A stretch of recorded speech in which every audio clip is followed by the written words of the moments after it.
My name's ShawNshawN. I do art on ShawNshawN.co and specials on eBay. Today I'm going to review Green Book. So if you don't know, Green Book is a movie by Peter Farrelly, who directed. Just over 2 hours, 10 minutes, so a little bit long. Actors are Viggo Mortensen as Tony Lip, the kind of bodyguard, driver, butler for Dr. John Shirley, who's played by Mahershala Ali. And Linda Cardinelli as Dolores, is the wife of Tony the Lip. So the story is kind of this pianist, Dr. Don Shirley. He's really big in New York City, and he kind of wants to make a tour of the Deep South during the 1950s, 1960s to kind of subtly change the image of the black man in the Deep South. As you know, in this time frame, this is right before civil rights, so the disparity between rights of the black man and the white man are completely skewed there. It's not perfect in New York City, but it's much more closer to where we are today versus there. It was just markedly different. So he wants to make this great tour of the Deep South. He's looking for a particular guy who can, he obviously has to be white to work the white police, the white people to run into kind of to protect him. Unfortunately, you can't hire a black guy for that at this time, right? You know, it's just a completely racist background in the South. So he has to hire this white guy. It's really interesting because they hire this guy, Tony Lip, who's played by Viggo, and he's this Italian guy, always grew up in Brooklyn. It really gets to kind of this 50s, 40s characters of New York City in the sense that everyone lives in their own neighborhood, maybe even in their own blocks. You know, very segregated. Everyone kind of hates everyone. But I think there's a lot of racial injustice, obviously, but it's more kind of like, you know, your racist uncle when you grew up kind of feel, you know, which, you know, sad to say everyone has those in their family, right? You know, initially my impression of the film was I didn't really want to see it. It just seemed like this is Driving Miss Daisy Part 2, you know, like. And I knew nothing about this story, so I was like, all right, there's nothing to see this weekend. I'm going to go see it. I want to see if it really lives up to the Oscar it won just recently. Beat out Black Panther, beat out Black Klansman. You're like, does that really make sense? You know, with all the negatives going in, I thought the film really won me over despite all of those negatives going in, because I really had, you know, a lot of discrepancies thinking new Spike Lee got up in the Oscars. He was so pissed off, and wow, this must have been this film really has to do a lot to win me over, right? But it had really great dialogue. And character arcs are pretty good between Dr. Don as he goes on the self-sacrificing crusade through the South, and at the same time, Tony Lip going from this racist Italian in Brooklyn to gaining a lot more knowledge of the music world outside of New York City, where he's only grew up in New York City. So he gains all this knowledge of kind of classical jazz style music that Dr. Don is playing, and at the same time he's, you know, sees this really drastic racism of the South, and he becomes to say like, oh, that's a real big issue, you know. And he actually unlearns his racism that he had always had when he was growing up. Like, no one in his family thought he would be able to drive for this guy's like, dude, you're a racist, what are you talking about? Like, he chose to throw out 2 glasses that these 2 black workmen come to work at his house. He's like, this is trash now. And his wife picks it up like, dude, there's nothing wrong with it, right? So that's kind of an interesting play. The story was developed, I think, by his brother or relative, so it has a really nice, it's based on a real true story. So all those elements kind of come through the story, which I really liked. You got to hand it off to, I'm going to just call him Ali because Mahershala is just too hard to say, but Ali is just fabulous with the piano playing, because it's really crucial. It's the same like in Born Under a Star, or whatever it is, with Gaga and Bradley Cooper. Anyway, Bradley Cooper has to play like he's a real musician to come up to the quality of Lady Gaga. Maybe Lady Gaga can bring it down, but Bradley Cooper has to come up there and look realistic, and they do a pretty good job in that, which I think is really hard for a non-musician or someone not known for musician, at least. Johnny Depp could probably do the same because he was known as a guitar player, and then he became an actor, and he's a superstar as an actor, but never as a guitar player, so Johnny Depp would have been able to play a kind of role like that, right? So in this case, I don't know if Ali had any piano experience, but he played like grandmaster level. So you really see, I don't know, maybe they used another actor who was actually a black pianist, and then they kind of switched it out with CGI, I'm not sure. But yeah, it came out very believable, and he plays this kind of, you know, character who lives in this special world where he's really looked up upon in New York City, so he has a lot of ego, but also a lot of sheltering from this really brutal Deep South racism. But he knows he kind of wants to go there. You know, black musicians had traveled before to kind of start to soften the image of the black man so that, you know, they can slowly rise up the ladder. So in a way, for me, it's kind of, when you get to like why Spike Lee was mad, it's kind of, Spike Lee takes the Malcolm X approach, and Green Book takes more the MLK, Martin Luther King. So Martin Luther King is kind of like, oh, I'm going to sacrifice myself and be this great and not gonna non-violence even though I want to be violent, and you're just like, dude, that's the pussy view, right? But non-violence works much more effectively than trying to just confront, like, you know, all the Black Panthers in reality. In the 60s, they were thrown all in jail. They fled to Africa. So it's a complete disaster, right? And they're trying to achieve some of the same goals as MLK. But MLK actually got people to march with him, you know, and take buses with him that were white. And so that was just amazing, right? I really like the Malcolm X approach more. It's much more in depth. If you read about it, it's really... that's another great movie, and the book about Malcolm X, amazing. I've done a painting on Malcolm X. It's sold, so you can't buy a guy. But so I think that approach is way more in depth. It's kind of like PhD level versus a bachelor's. MLK kind of took this, oh, the white people think it's okay. They'll, you know, the northern white will be kind of behind us and we can slowly push up the ladder.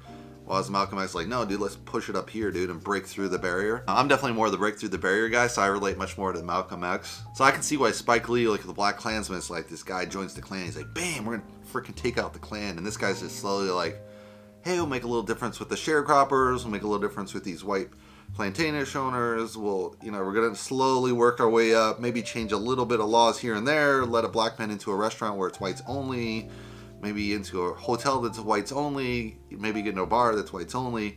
This kind of subtle changing, which was the reality of this 50s, 60s, right? I mean, if you really gunned it through, you were a lot of times shot, thrown in prison, etc. So it was really hard to kind of do that kind of punch through revolutionary thing. While as you did the slowly changes, you might get beat up, but you could slowly kind of push the thing up. But again, it's kind of like, it looks like the pussy way versus the fucking, you know, like gun-ho way. But obviously the gun-ho way is very difficult and leads to a lot of bloodshed sometimes. So this is kind of maybe the way to go, even though it doesn't seem very manly. You know, same with Gandhi. I mean, Gandhi kind of did it this way, and then when he got to power, people were just like, no, this is stupid. Let's kill the guy.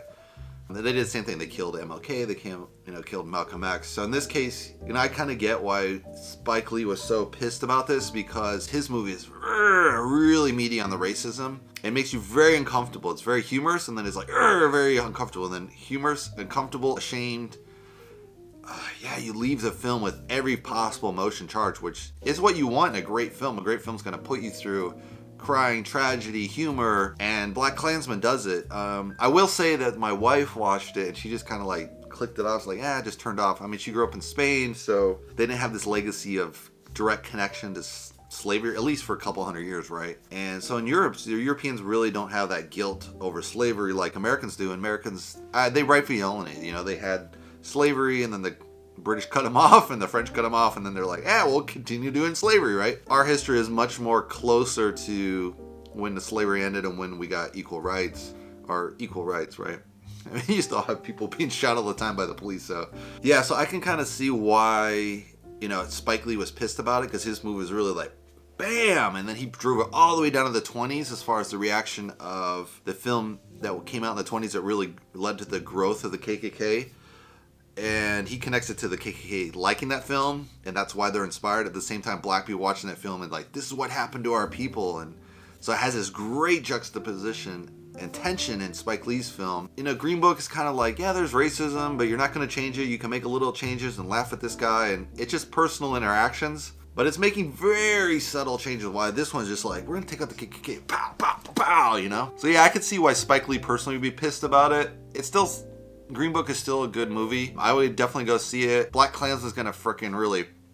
I mean, if you grew up in America, you're gonna get, you know, pow pow. If you're European, you're gonna be like, whatever, man, screw this crazy racism in America. Another thing was, you know, obviously Black Panther came out, which Black Panther came out really early in 2018, and so it had like a whole year to go against other films. So I think partially why Black Panther didn't do as well is they came out at the beginning of the year versus the end of the year.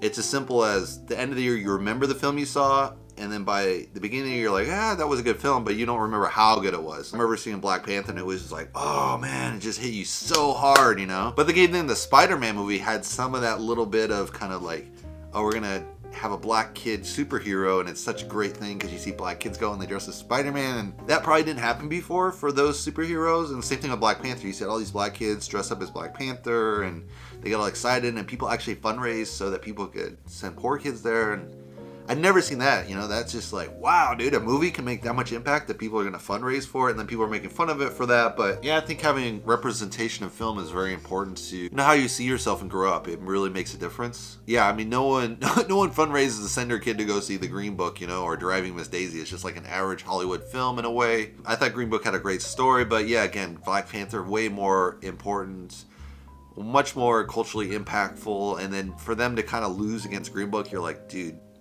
all hats off to Ali and his acting. I think he did a great job. But yeah, I think Black Panther got robbed, Black Klansman, but both of those films were competing in the same slot. I think Black Panther was more relevant in a way than Black Klansman, only because Spike Lee has done several movies on racism, which they're in the African community. There's a lot of stories that you can cover there, and there's a lot of meat in their stories. So I understand why Spike Lee's covering. He wants to cover kind of serious material in his films, and he's only done a few kind of silly stories, so he's really done kind of really meaty political story, but everyone kind of knows going into Spike Lee, you're going to have this meaty political, maybe there's going to be some racism and kind of that kind of story. So sometimes it's a little bit much to chew off. It's kind of like chewing your vegetables all the time. You're like, yeah, I should be a vegetarian, but dude, I love a steak and potatoes, you know what I'm saying? Yeah, so Green Book doesn't have that in a sense. It comes in, it's like, oh, maybe Driving Miss Daisy Part 2.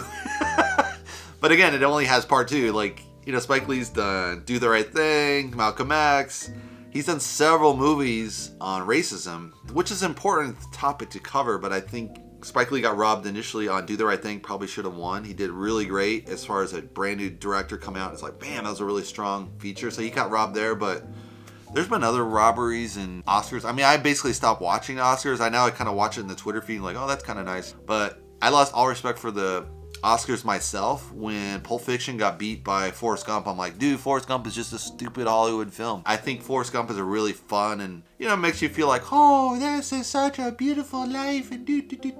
It has character arc, but Pulp Fiction was like a brand new genre. Like, who had ever diced up a film and put it in different order and made it work and had great dialogue scene, and they just passed Pulp Fiction. You're like, dude, this is the most important film of the 90s, and you give it to freaking Forrest Gump and just an average Hollywood, like, yay! And so I could see Spike Lee kind of reaction. For him, like, his film was, very serious, and then Green Book is making these very subtle changes, so it's kind of like the typical, like, yeah, that's a nice black leader following the MLK route, we'll support you kind of thing, versus Black Panther kind of punching a fucking head with the Black Klansman, like we're taking out the Klan. So yeah, I think Spike Lee's movie is better. Again, if you're not American, it might not have the same punch, so Green Book probably has much more of an international connection, I think, because of these subtle changes. The same like when they did the movie Gandhi, you see the subtle changes in Gandhi as the movie. I don't know about his real life, but these subtle changes from South Africa to India. And so you have the same kind of subtle changes, between two characters, very unlikely friendship that forms. So you have great character arc. Ali kind of gets a friend that, he never was going to be friends with a Brooklyn bouncer, right?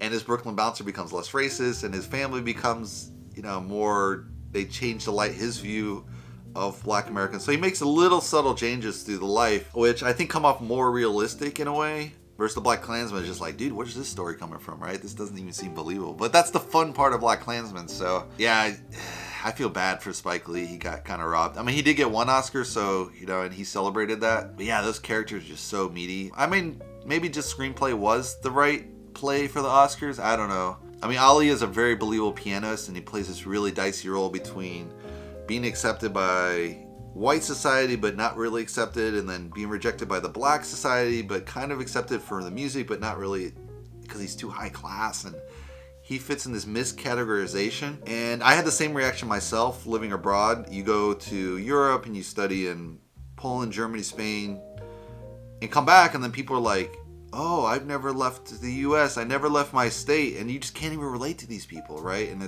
they don't relate to you, and you don't feel like you can talk about your experience, even though it's so powerful and meaningful and deep felt for myself personally traveling abroad and living abroad. Yeah, it's just, I totally related to his character of Ali. So, but at the same time, I also dealt with, I grew up a little bit in small town America, so I totally deal with this character of Tony the Lip. I didn't grow up in New York, but I grew up in Chicago, so I kind of saw a little bit of that character, and especially Deep South, not Deep South, but, farmland, Indiana, it's not really, they're basically in the 70s, they're not really, they're just like 10 years out of the 60s, kind of. Even though they're in the Union, it's like, that Confederate kind of racism kind of seeped up to the North. Yeah, so I can relate to his character as well. But yeah, I think he got robbed of the Oscar because, or more of Oscars, just because this story makes you feel guilty as a white man, Black Klansman, versus this one makes you feel very good. This guy tried to be very symbolic, very good character, but flawed as well, you know, in his own flawed in sense, like he doesn't think of, he's not street smart in a way, which is kind of odd. It's like, dude, you're a black man, you're not street smart, like, really? But yeah, I like this film. I think I'd recommend it. At first I didn't want to go see it, but I definitely enjoyed it. So I wish I'd seen it when it come out, because then it would have been very impactful for the reviews, because probably no one will see this, right? But hopefully you guys like it. Give me a thumbs up. If you want to subscribe below. And I'll see you in the next movie review. Thanks for watching, guys.